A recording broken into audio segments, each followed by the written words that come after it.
quelques mots le dossier Rockwool.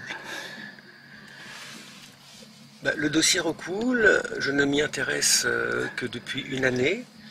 Et en fait, en un an, j'ai appris tellement de choses atterrantes sur le projet d'installation d'usine que j'ai décidé de m'engager contre. Ce qui le caractérise en premier lieu pour moi, c'est le déni de démocratie en fait, le fait que la population n'en veuille pas majoritairement, qu'elle s'est exprimée lors de l'enquête publique, qu'elle a majoritairement dit avec des avis très argumentés qu'elle ne souhaitait pas ce projet, et pour autant, on a des élus qui veulent nous l'imposer, ainsi que les administratifs comme le préfet. Ils argumentent certainement, le préfet argumente, il motive sa décision? Non, il y a aucune motivation sérieuse. La seule justification, et c'est pas un motif, c'est l'emploi, en fait. Oui, l'emploi. L'emploi est ce qu'on appelle la réindustrialisation. Mais en l'occurrence, l'emploi est un argument qui tient pas la route du tout. Et on peut détailler ce point si vous voulez. Oui, je vous en prie. Eh ben, tout d'abord, l'emploi, combien d'emplois? Eh ben, en fait, excessivement peu, 130 emplois seulement. Pour une surface de terrain achetée par l'entreprise Rockwool de 40 hectares, c'est une densité en fait de 3,5 emplois à l'hectare, ce qui est extrêmement faible. Et les entreprises voisines de cette zone industrielle qu'on appelle la zone du plateau emploient en moyenne entre 20 et 25 salariés à l'hectare. C'est bien. De 40 hectares, une entreprise devrait être capable de créer entre 800 et 1000 emplois. Donc beaucoup plus que ce que nous promet la société Rockwool. Ils utilisent beaucoup le foncier du plateau, puisque tout à fait, ça verrouille complètement. Ce qui est utilisé ne peut plus être donné à d'autres instances. Voilà. Le plateau n'est pas infini. Il est en fait assez restreint, la zone du plateau est assez restreinte. Avec cette vente d'une surface tellement grande à une seule entreprise, il n'y a plus aucune disponibilité foncière pour d'autres arrivants. Or, il se trouve que maintenant, il y a plein d'entreprises qui toquent à la porte pour venir installer leurs activités chez nous. Et l'agglo est bien embêtée parce qu'elle n'a pas de réponse immédiate à leur apporter. Alors il y a des projets d'extension de zone, mais ça prend du temps, donc ça veut dire que des entreprises vont se perdre. Votre combat, il n'est pas politique? Absolument pas politique. Il est, ou alors politique au sens noble du terme. C'est ce qu'on veut faire de notre planète. Passe largement Courmelles, Soissons et même l'Aisne. C'est un débat qu'on doit porter au niveau national. Est-ce qu'il y a déjà une usine Rockwool en France? Il y a déjà un site Rockwool en France. Et est-ce qu'on peut avoir un retour d'expérience, on pourrait dire ça comme ça? Ce que nous en savons, c'est que c'est une activité qui est extrêmement polluante parce que les chiffres des polluants atmosphériques qui sortent par les cheminées sont publiés par l'entreprise elle-même. Donc on peut y accéder, c'est disponible sur le site Géorisque. Gouvernemental. La de Saint-Éloi-les-Mines en fait a déserté le bourg qu'on est passé, je crois, en 40 ans, depuis que l'usine est installée, de 5500 habitants à 3000, 3005, 3007 habitants, sous réserve de vérification. Et puis quand vous vous promenez dans Saint-Éloi-les-Mines, j'en ai vu des photos, en fait c'est un désert, il n'y a plus aucun commerçant, il y a énormément de maisons à vendre, l'immobilier s'est effondré. Les effets sont plus négatifs. Enfin. Je suis absolument convaincu que ce projet n'a strictement aucune qualité, mais pire, a beaucoup de défauts qui le rendent totalement inenvisageable pour nous. Inenvisageable. Ce projet ne se fera pas parce qu'il est totalement néfaste pour le territoire qui l'accueille, à tout point de vue. Sur le plan de la consommation énergétique, de la consommation des ressources en eau, même sur l'emploi, il aura une incidence négative. On craint fortement un effondrement de l'immobilier. Et puis les polluants atmosphériques sont extrêmement toxiques, comme le disent tous les médecins du Soissonnais. Et également toxique pour la biodiversité, pour les plans d'eau, pour toute la nature qui nous entoure. Et il se trouve que nous sommes un département où on a la chance d'avoir beaucoup de forêts, beaucoup de nature, de zones Natura 2000, de marais, de zones humides. Et tout cet environnement va pâtir de l'activité industrielle dite. J'ai utilisé la phrase « le projet ne se fera pas », mais les choses avancent de manière incontestable. Le préfet a signé, les subventions sont amorcées. Je ne voudrais pas être pessimiste, mais ce projet a l'air d'avancer quand même. Moi, je préfère dire qu'il ne se fera pas. C'est une façon de montrer notre détermination à nos adversaires. En fait, on n'est pas impressionné du tout par les effets d'annonce et par le plan de com de la société Rockwool d'une part, mais aussi de la communauté du Grand Soissons et de son président qui annonce à grand renfort de communication qu'ils installent des bureaux à Soissons pour avoir une tête de pont, qu'ils commencent à envisager un plan de recrutement avec la NPE. En fait, tout ça, c'est de la com. Ce sont des investissements en communication. Pour l'instant, ils n'ont pas de permis de construire pour leur usine, et donc le projet ne peut pas sortir de terre. Nous attendons que la justice ouvre le dossier, le consulte et rende son avis. Quand le premier juge aura rendu son avis, on verra bien ce qu'il dira, d'une part, et d'autre part, il y a des voies de recours. Et donc on peut épuiser toutes les voies de recours à notre disposition. Ce qui va, de manière dilatoire, repousser le projet, vous pensez? Probablement. Optimiste sur ce dossier. En fait, je ne peux pas dire que je suis optimiste, mais en tout cas je ne suis pas pessimiste. Et d'autre part, je crois au sens de l'histoire. Et quand j'observe l'histoire dans laquelle on vit, notre monde dans lequel on baigne, l'évolution de notre société, ce qui la contraint, c'est-à-dire le phénomène du réchauffement climatique, de l'effondrement de la biodiversité, qui est un phénomène autrement plus grave que le réchauffement climatique, dont personne n'a conscience et qui est beaucoup plus grave. Tout ça me conduit à penser que cette usine va dans le mauvais sens, c'est-à-dire qu'elle va favoriser le réchauffement climatique et elle va accentuer l'effondrement de la biodiversité. Je vous dis ça aussi en tant qu'apiculteur et amoureux des arbres, un petit peu forestier.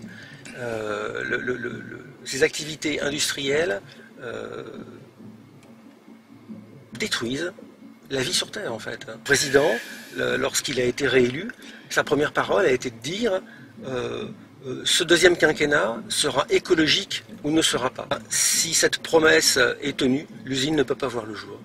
Elle est totalement en contradiction avec la promesse du président. Il est vrai que le président a changé sur certains dossiers.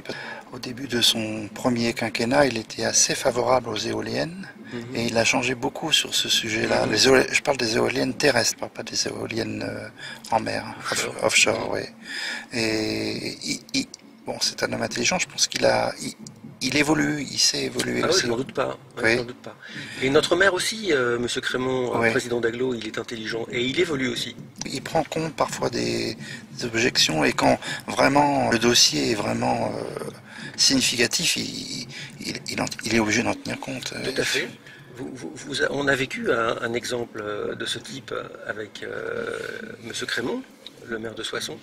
Il avait le projet d'abattre 145 ou 150 tilleuls sur le boulevard Victor Hugo, un quadruple alignement, qui ont fait changer d'avis. Et depuis, le projet a été totalement remanié. Et dans le nouveau projet qui a été pondu par le cabinet d'urbanisme, le cahier des charges comprenait comme premier élément de contrainte la préservation du maximum d'arbres. Et donc le projet a été validé comme tel.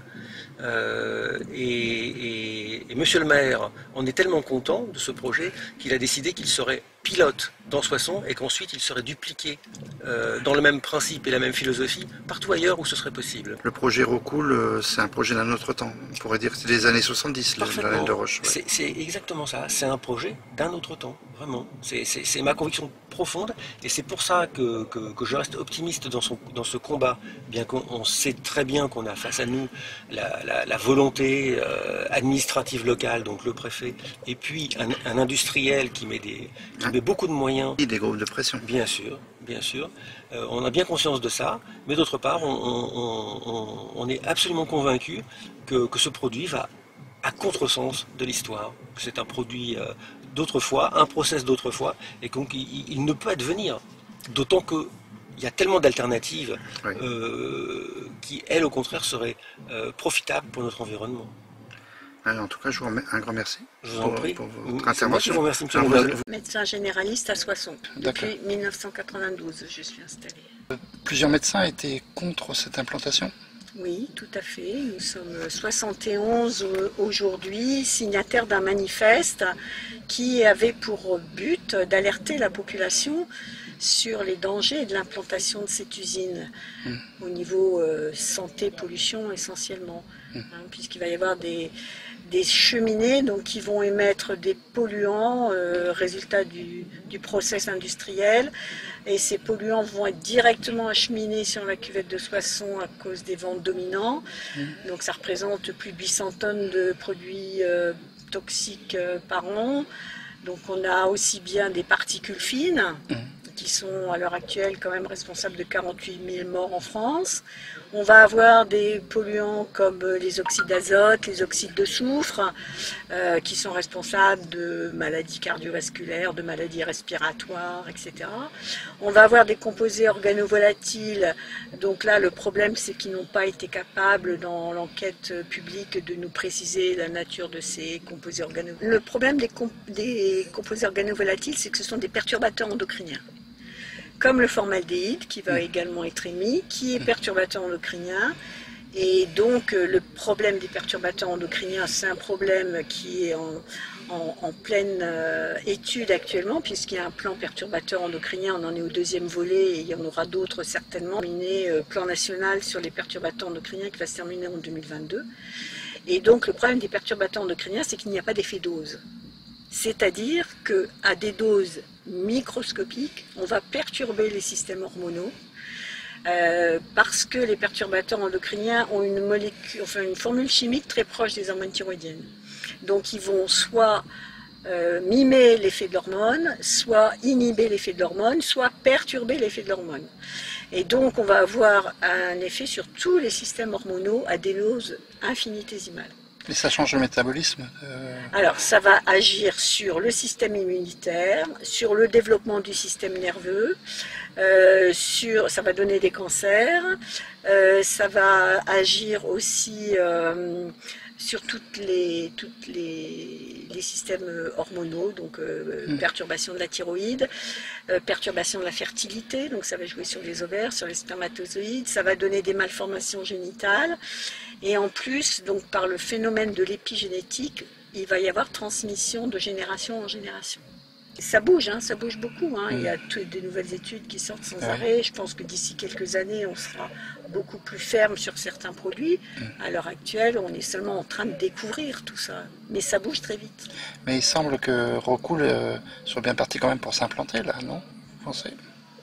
Ils en ont la volonté, mais c'est à nous, en tant que population, en tant que médecin, d'alerter la population pour que la population fasse pression sur les politiques et que voilà, c'est notre seul espoir à l'heure actuelle.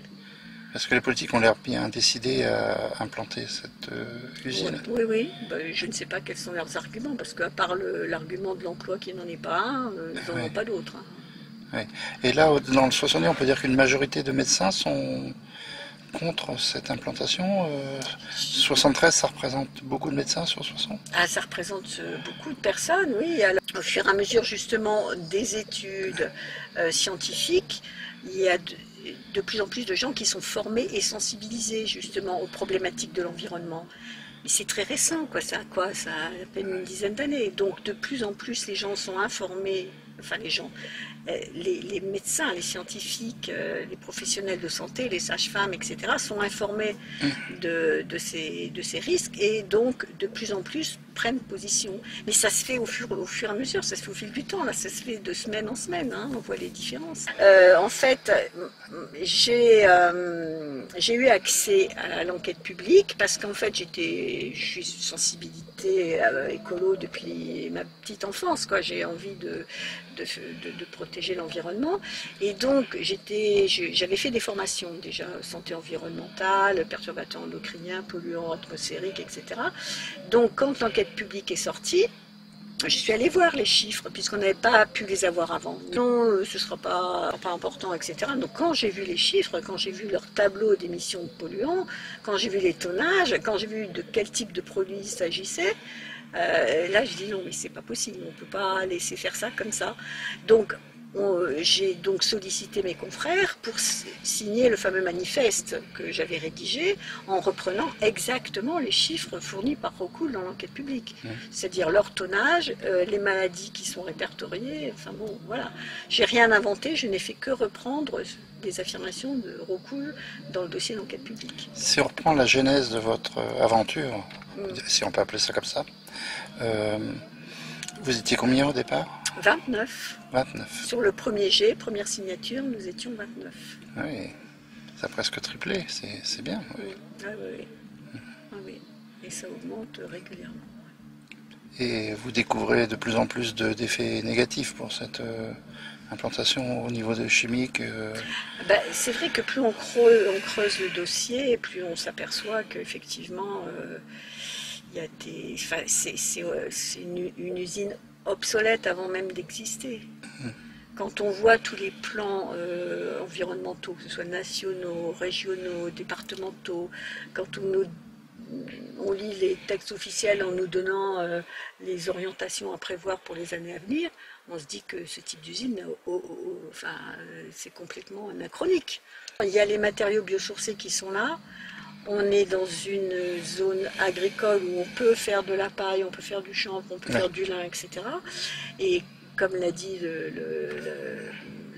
l'adjoint au maire de Paris, il y a d'énormes possibilités pour faire autrement. On n'est pas obligé de faire fondre des roches à 1500 degrés et pour cela d'utiliser une énergie folle. On a un problème énergétique. Comment est-ce qu'on peut envisager d'utiliser autant d'énergie pour fabriquer un isolant alors qu'on a d'autres solutions? Comment on peut envisager de produire autant de gaz à effet de serre alors qu'on est en plein réchauffement climatique? C'est anachronique.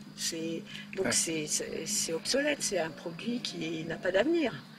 C'est pas le plus performant en plus au niveau isolation par rapport au réchauffement climatique justement. Il n'est pas très performant pour les chaleurs. La géographie du Soissonnais, les vents portent ces polluants dans la cuvette parce que ce sont dans une cuvette. Oui, tout à fait. Ouais. Il y a les courants oraux. Tout spécialisé dans le système, enfin les effets sur le corps humain, quoi. Ah oui, moi c'est santé environnement, oui bien sûr. Ouais. Et vous faites partie intégrante du collectif anti-Rockwool. Oui, moi je fais partie de Stop Rockwool et puis de Soissonnais en transition, qui est une autre association environnementale, la seule du Soissonnais d'ailleurs. Mais cette association, elle a plutôt un... Est-ce qu'elle est politique? On pourrait dire qu'elle est politique. Non, pas du tout. Pas du tout, non. Non, c'est complètement apolitique. Apolitique dans le sens on n'est affilié à aucun parti, on ne défend aucun type de politique. Contre cet arrêté, on a fait un recours par l'intermédiaire de Picardie Nature. Et puis depuis, on n'a pas trop de relations avec la préfecture. Ils ne viennent pas nous voir, on ne va pas nous voir, donc voilà. Statu quo. Voilà. En tout cas, je vous remercie beaucoup pour votre intervention. Je suis présidente de Globe 21.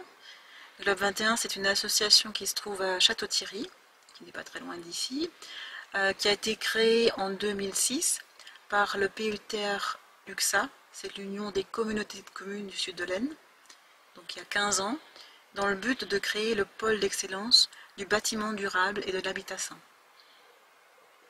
Et vous êtes plutôt spécialisé dans les conséquences du bâti sur la santé ou sur... Voilà, donc j'ai suivi une formation de BAO biologie, BAO pour construction, bio la vie, logis la science.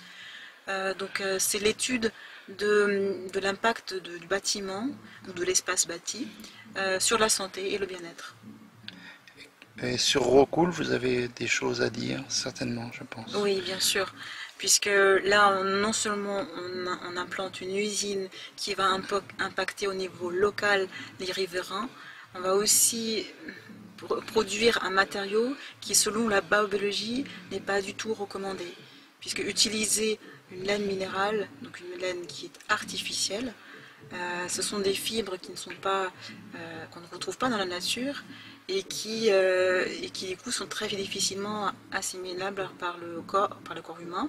Donc à la fois ça impacte les poumons, ça impacte aussi la peau, c'est irritable, ça, les yeux, les muqueuses, etc. C'est impactant à plusieurs niveaux. Ça a été aussi classé cancérigène, mais ça a été déclassé parce qu'effectivement ils ont fait un effort sur les fibres.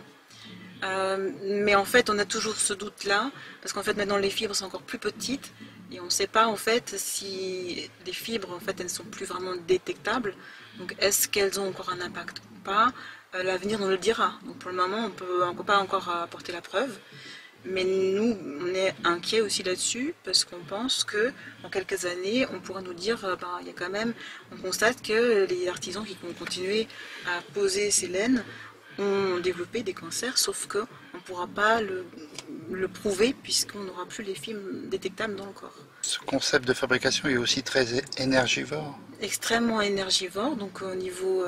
alors on nous dit qu'il faut faire des économies d'énergie, donc avec un isolant, effectivement on peut faire des économies d'énergie, donc c'est très bien, mais il faut aussi que cet isolant n'ait pas demandé beaucoup d'énergie à avoir été pour la production en fait.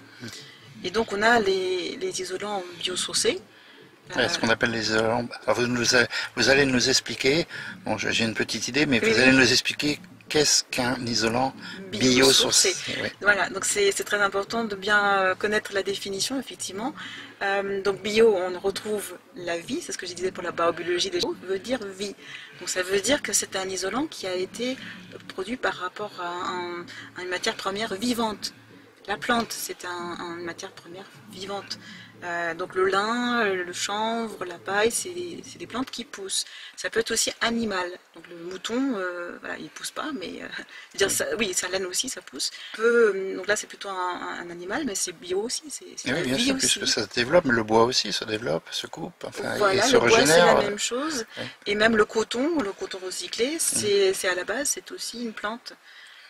Donc tout ça, c'est des choses qui repoussent, qui sont renouvelables. C'est comme ça qu'il faut comprendre le bio. Alors il y a des gens qui disent que le polystyrène, ce serait biosourcé aussi, parce que c'est du pétrole. Oui. Alors dans l'absolu, oui, mais en fait, c'est pas quelque chose de renouvelable. Non, c'est ce qu'on appelle des matières fossiles. Enfin, c'est fossile. Oui. Voilà, donc on met pas ça dans la même catégorie, même si à la base c'est organique. Donc le point commun, c'est peut-être organique. Il y a aussi, je pense qu'il ne faut pas oublier le phénomène de destruction dans la nature. Par exemple, le polystyrène, à mon avis, il met beaucoup plus de temps à se détruire qu'une feuille. Oui, l'idée de la biodégradabilité. En fait, l'idée, c'est d'avoir une économie circulaire. D'ailleurs, Rockwool utilise ce terme, économie circulaire. Ça, c'est quelque chose qui est demandé aujourd'hui, puisqu'en fait, on ne peut plus d'un côté extraire pour ensuite jeter. Parce que si on fait ça, on transforme notre planète en poubelle. Donc il faut arrêter de la transformer en poubelle et s'inspirer de la nature, où dans la nature, tout est un cycle, tout le temps. Donc il faut revenir dans cette idée de cycle, et on peut le faire avec les biosourcés, puisque là, on renouvelle toujours le stock par les plantes qui repoussent, et puis une fois en fin de vie, ce matériau peut encore être réutilisé ou il peut être biodégradable. C'est ça l'intérêt. Nos ancêtres l'utilisaient sans s'en rendre compte, par le torchis, par le mélange de glaise et de paille, par le bois aussi. Ils utilisaient la nature en fin de compte. Voilà, c'est ça. Oui, l'argile, c'est un matériau qui est géosourcé, qui est minéral, donc on n'est pas du tout contre le minéral ni le géosourcé. Point commun avec la laine de roche, en fin de compte, pour l'argile ça ne nous gêne pas, parce que déjà on n'a pas besoin de le transformer, il reste à l'état naturel.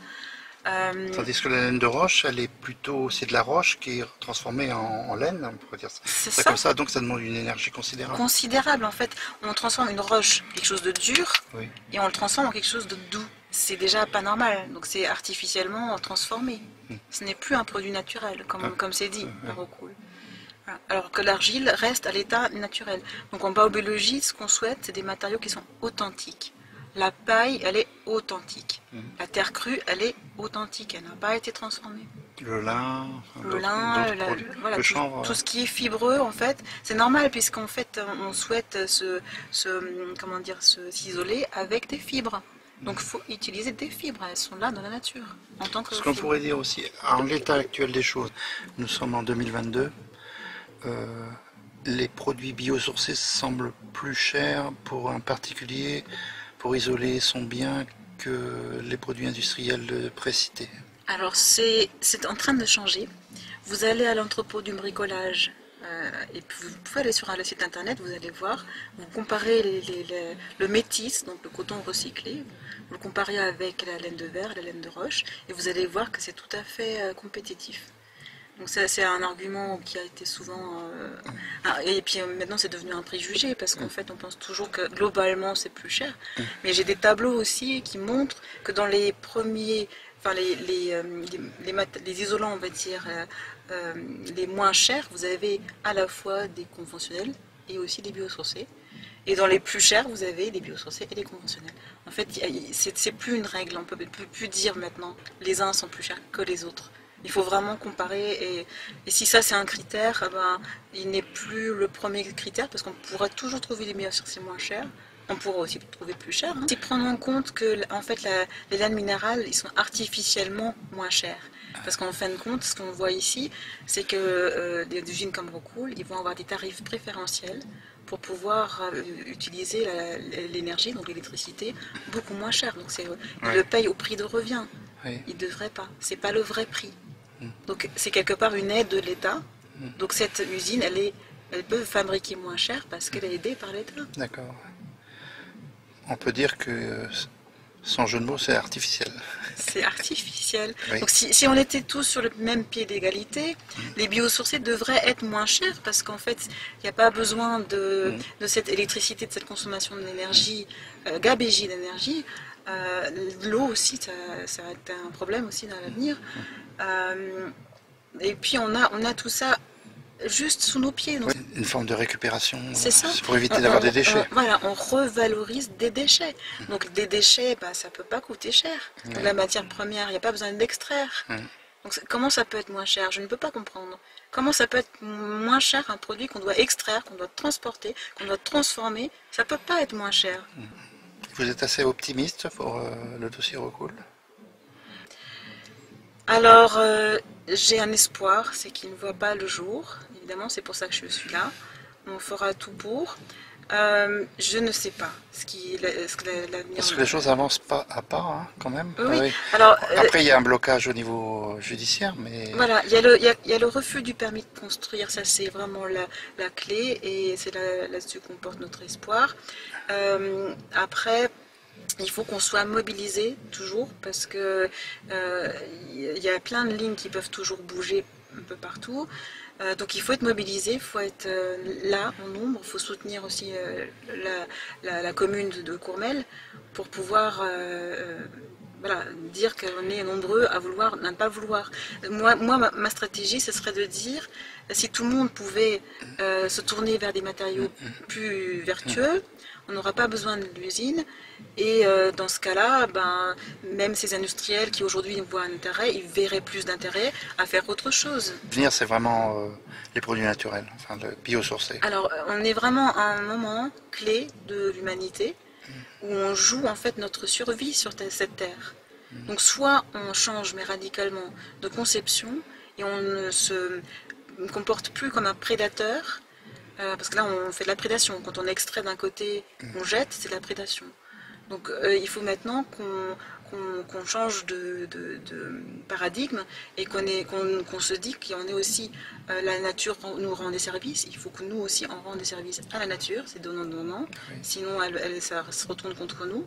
Donc nous sommes dans une situation où nous devons maintenant régénérer la terre. Et ces matériaux biosourcés, si on les utilise, on pourra régénérer la terre. Ça nous permet, nous, de continuer nos activités humaines, de vivre confortablement, et pour des générations futures. Oui. Si on ne fait pas ça, ça veut dire que les générations futures n'auront plus de planète vivable. Si on peut dire qu'on viabilise notre futur par les techniques de biosourcés. C'est ça, tout à fait. Exactement. J'ai tout compris. Je vous remercie beaucoup. Je vous en prie. En tant qu'architecte. Vous pouvez nous dire sur la laine de roche? C'est un matériau que nous combattons et que nous évitons d'utiliser depuis 25 ans.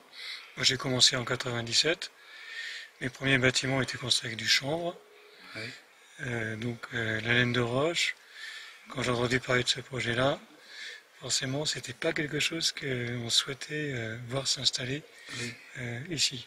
Et qu'est-ce qui vous fait condamner un peu la laine de roche? Est-ce que c'est l'aspect polluant de sa production ou c'est plutôt l'inefficacité isolante, ou s'il y a de meilleurs isolants?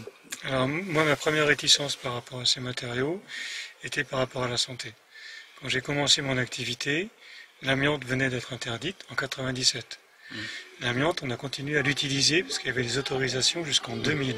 C'est-à-dire qu'on sait qu'un produit est toxique, c'est reconnu, c'est voté, mais on peut quand même l'utiliser encore 3 ans. Les industriels ont pu vendre leurs produits encore 3 ans alors qu'on sachait pertinemment qu'il était extrêmement dangereux. Buter mon activité d'architecte, ma première préoccupation c'était d'éviter ce genre de produits et d'éviter de se retrouver avec des bâtiments qui dans quelques années deviendraient toxiques, pourraient être dangereux et qu'il faudrait démonter, démolir avec de multiples précautions comme on le fait aujourd'hui pour l'amiante. Un produit pas cher qui devient très très cher en fait, puisque quand on le dépose, ça coûte extrêmement cher. Moi je me suis tourné vers d'autres solutions, je me suis intéressé à d'autres solutions très tôt, comme le chanvre ou la paille. En fait, en gros, tous les produits, les coproduits agricoles, les produits issus de l'agriculture. Ce qu'on appelle biosourcés.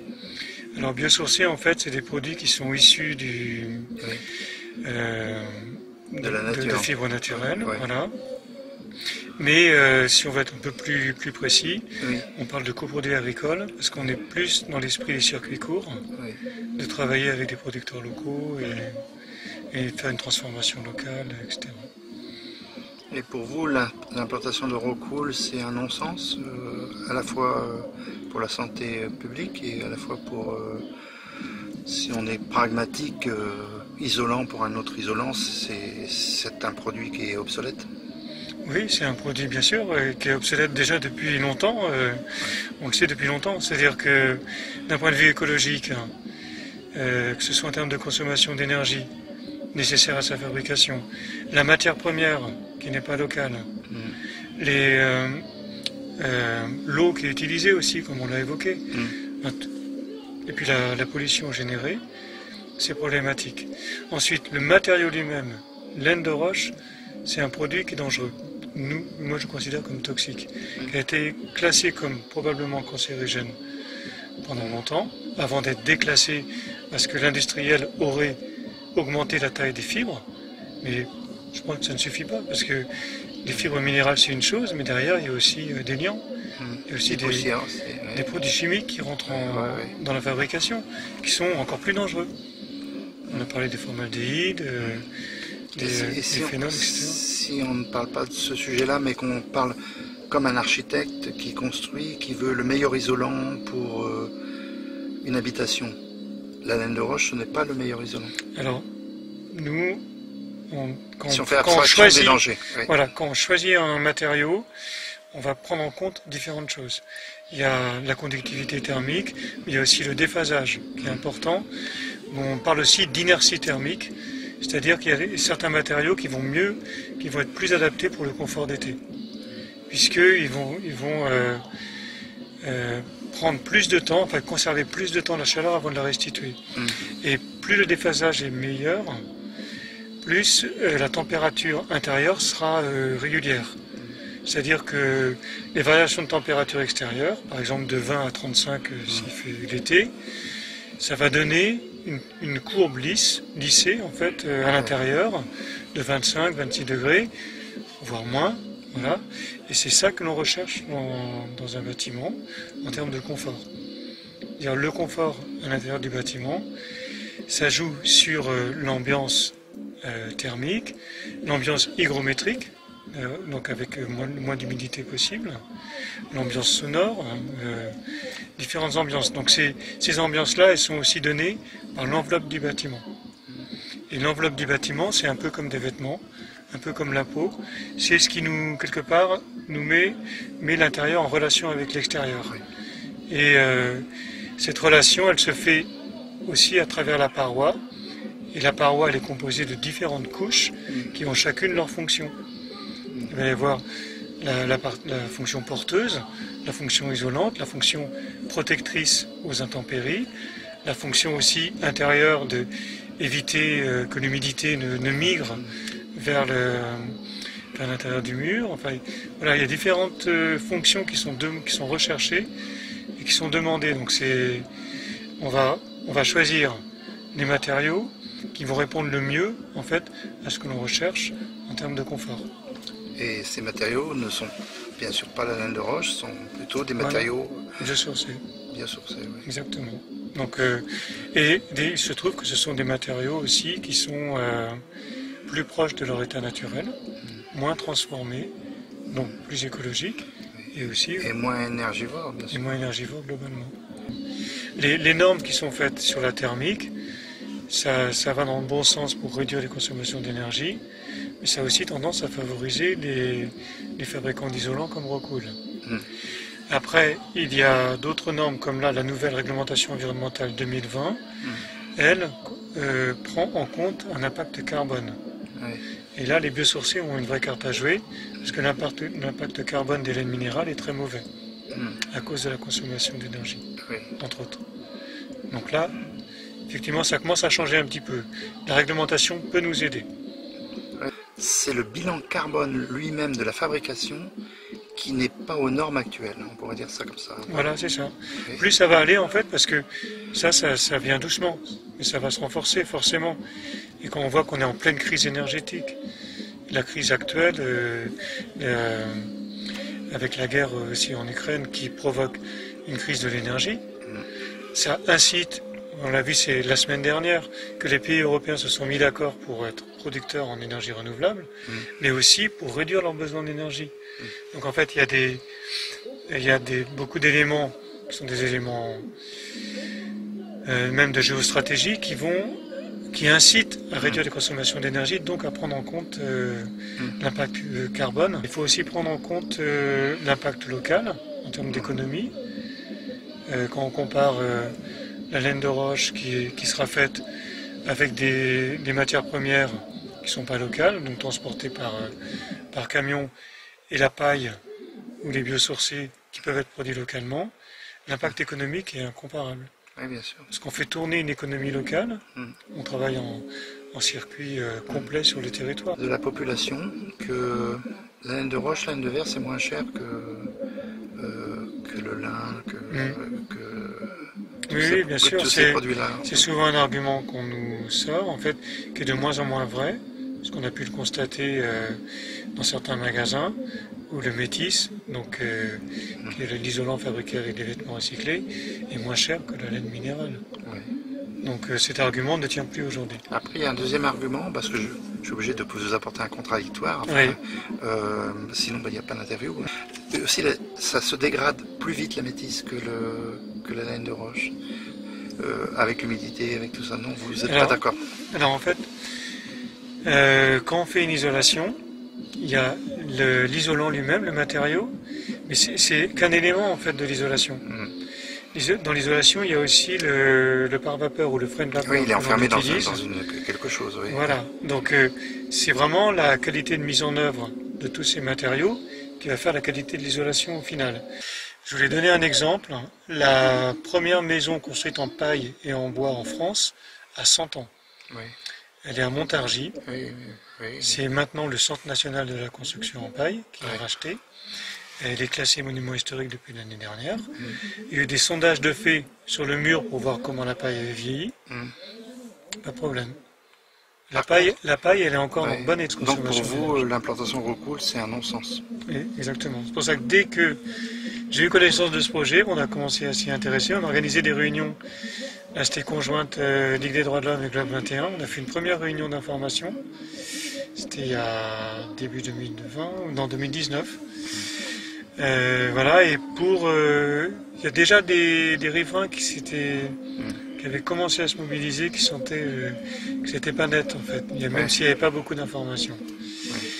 J'ai trouvé que le moment de l'enquête publique était très riche, parce que d'une part, on avait accès à beaucoup d'informations de la part du fabricant, des choses qu'on ne pouvait pas savoir en fait sur les matériaux utilisés, sur les quantités d'énergie, sur les émissions. C'était vraiment très intéressant. Et comme il y a eu une forte participation, que les gens se sont beaucoup intéressés à l'enquête publique, ça a permis d'aller assez loin quand même dans l'analyse du projet. Sur tous ces aspects, l'aspect santé, l'aspect toxicité pour l'environnement, l'aspect consommation d'énergie, le trafic routier, l'impact sur le paysage. Il y a eu des tas de sujets abordés comme ça. Et vous êtes plutôt optimiste? Disons que Rockwool avance ses pions et ça avance quand même.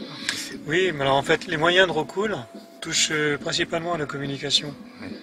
Parce que finalement, ils ont aussi des gros moyens financiers, donc ils peuvent aussi avoir des très bons avocats. Mais bon, nous aussi, on ce qu'on appelle le système du lobbying un peu. Oui, voilà, il faut énormément de lobbying. Mais ce qu'on voit quand même, je pense qu'il y a une grosse faiblesse qui, à terme, montre que leur produit il n'est pas viable sur le long terme. Parce qu'ils communiquent, sur quoi est-ce qu'ils communiquent? Ils reprennent les arguments tels que l'écologie ou le carbone, et ils vont présenter leurs produits sous le bon aspect.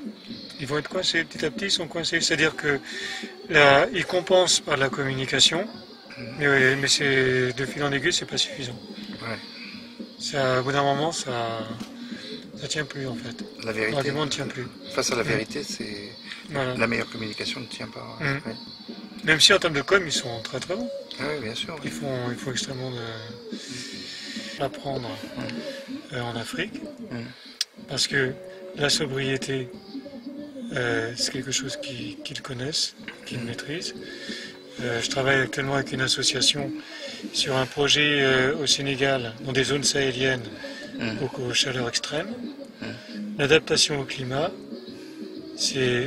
elle est faite dans ces villages-là, avec des moyens simples, avec des matériaux simples comme la terre et des fibres végétales. Et je pense que nous, on arrive avec nos gros sabots, on va vous résoudre vos problèmes. Mais les techniques simples, eux, ils les appliquent déjà. Ouais. Et l'imagination, ils l'ont aussi. Donc c'est plutôt nous qui devrions aller voir. D'ailleurs, il y a un architecte africain qui a gagné un prix récemment. Le prix de Scar. Ouais, il a gagné un prix, alors il a utilisé des matériaux naturels. C'est pour cela qu'il a été primé. Tout à fait. Parmi les plus grands pour une architecture bioclimatique. Un des plus grands architectes du monde, on peut le considérer comme ça. Exactement. Ouais. C'est une très bonne nouvelle. C'est celui qui est surpris. Ouais. En tout cas, je vous remercie beaucoup pour l'apport technique que vous nous avez apporté, pour bien comprendre, parce que dans ces interviews, j'ai fait aussi différents aspects médicaux, enfin, etc. Ah oui. Et donc, c'est assez complémentaire, et je vous remercie beaucoup de la technique que vous avez apportée dans cette interview. Merci. Merci pour ce que vous faites. Merci beaucoup. Chers amis, non, chers contribuables, c'est avec une joie extrême et, j'ose le dire, une profonde allégresse que nous allons maintenant passer à la remise des trophées. Notre comité, après avoir consulté les chiffres donnés par le site gouvernemental Géorisque, a choisi, parmi de nombreux candidats, de remettre les 3 premiers prix à l'entreprise la plus polluante, à 3 lauréats triés sur le volet. Pour m'aider dans cette tâche, ô combien émouvante, je suis assisté par le docteur Maryse. Le docteur Maryse est notre conscience scientifique, mais c'est aussi la voix du collectif de 71 médecins. Elle va vous détailler les mérites et les bienfaits de chacun de nos vainqueurs. Mais je suis aussi aidé dans cette tâche par l'innocence. Pour ces émetteurs d'un produit que vous connaissez tous, qui est l'ammoniac, pour lequel l'entreprise Rockwool se situe très exactement au 6e rang des émetteurs français. Un mot sur l'entreprise Rockwool. Cette entreprise qui diffuse ces sociétés polluantes à travers le monde entier n'a aucune société de production au Danemark où elle a son siège social. Là, elle ne récolte que les dividendes de ces différentes filiales. J'ai donc l'honneur, l'avantage de vous présenter la première émission qui est au 6e rang français, la production d'ammoniac. Et je vous invite à suivre mon rythme d'applaudissements.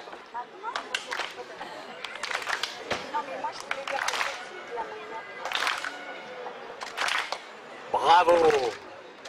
Docteur Maryse, auriez-vous l'amabilité de nous donner quelques précisions? Alors, Bien fait.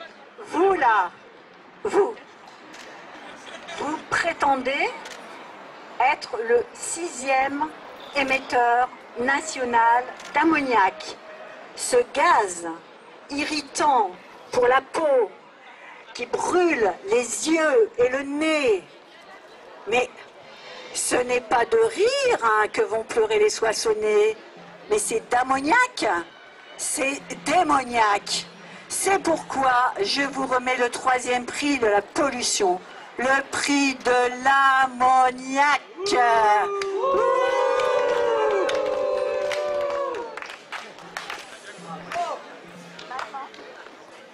Vas-y, Ariane, tu vas lui remettre son prix.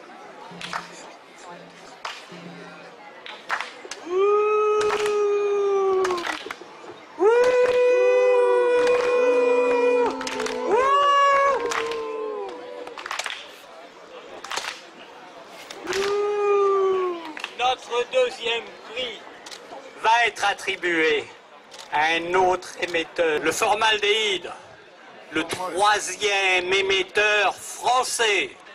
Formaldéhyde.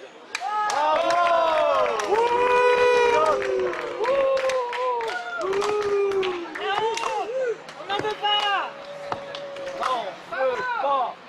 On n'en veut pas. Et vous là, avec votre air de ne pas y toucher, vous avez l'intention d'être le 3e émetteur national de formaldéhyde?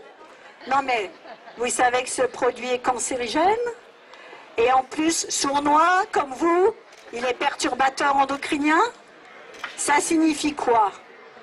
Ça signifie qu'à des doses infinitésimales, indosables, ce produit est capable d'entraîner des malformations génitales chez les bébés, de l'infertilité chez les couples, des maladies de la thyroïde, du diabète, de l'obésité, des dégénérescences comme la maladie d'Alzheimer et des troubles du comportement comme l'autisme, multipliés par 2 en 10 ans. C'est pour cela que je vais vous remettre le 2e prix de la pollution nationale, le prix du formaldéhyde.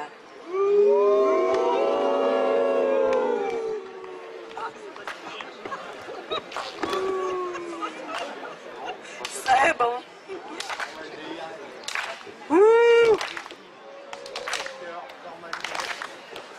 Ça suffit.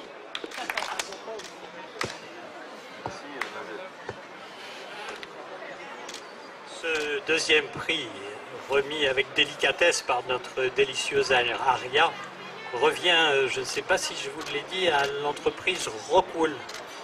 Cette entreprise qui génère des sociétés dans le monde entier, des sociétés bien polluantes, mais qui, elle, n'encaisse au Danemark, où elle a son siège social, que des dividendes. Enfin, nous avons un 3e produit, et pas des moindres, qui lui aussi est un émetteur conséquent des cheminées de la société Rockwool.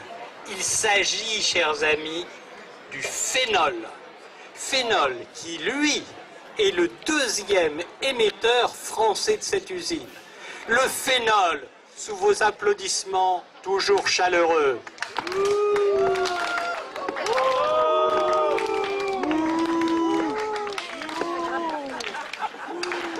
Alors vous là, le phénol là, alors vous là c'est le pompon, hein. Vous avez l'intention d'être le deuxième polluant national de phénol. Alors, ce produit toxique par inhalation, ingestion, contact cutané, mortel à forte dose. Bon, à des doses un peu moins importantes, il va donner des troubles respiratoires, des troubles digestifs, des troubles neurologiques. Bon, ça va se voir. Mais quand il va attaquer le cœur, le rein, le foie, ça ne se verra pas tout de suite. Alors en plus, il est caustique pour la peau et les yeux. Si bien que les pro-Rockwool étaient déjà aveugles.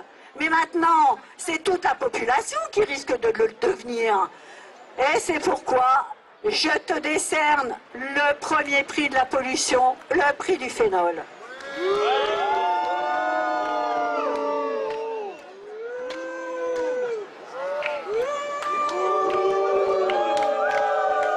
On chienne, Rockwool!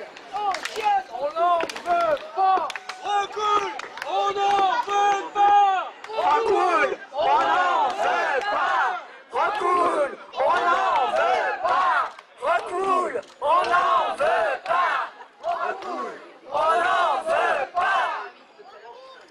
Je ne sais pas si je vous l'ai dit, mais ce troisième prix est attribué à la société Rockwool.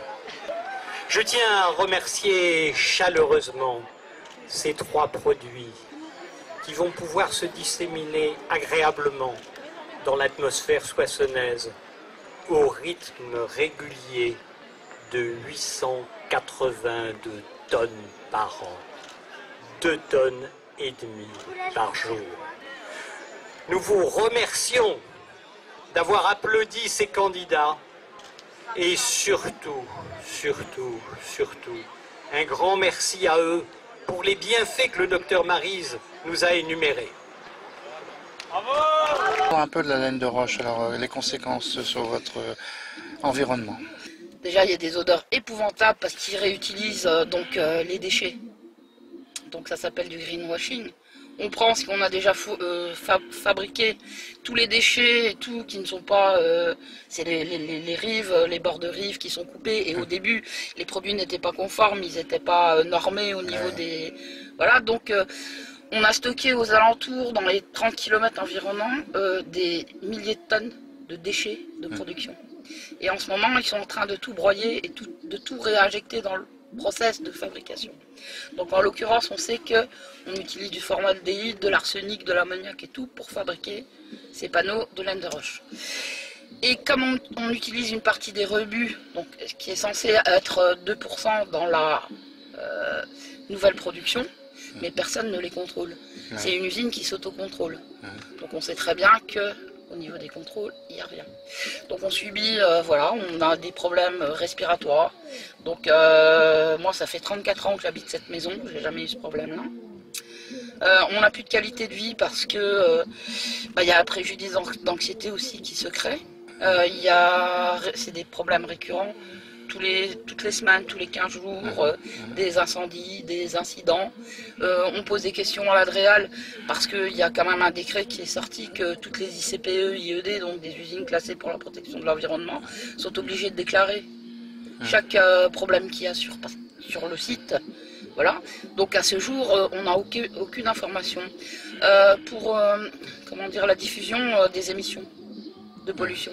C'est un autocontrôle, donc l'industriel est censé faire un autocontrôle chaque jour et tout sur tel polluant, tel polluant, tel polluant. Merci pour vos explications. Dans le fond, pour les Soissonnais, vous les déconseillez d'avoir ce genre de site? Alors pour Soissons, on leur conseille de s'opposer le plus possible à l'implantation de ce projet qui est un non-sens, qui a un non-sens environnemental, qui a un non-sens sanitaire. On peut créer de l'emploi pour l'heure actuelle et pour les générations futures avec des matériaux qui en valent la peine et qui permettront un développement sain et harmonieux avec la nature, et certainement pas ce qu'on nous propose là à Soissons, ou ce qu'on a nous à Illange, qui est en fait voilà, une technologie obsolète, caduque, dangereuse, et qui nous mène nulle part en fait, quoi. Voilà. Très bien. Je vous remercie beaucoup.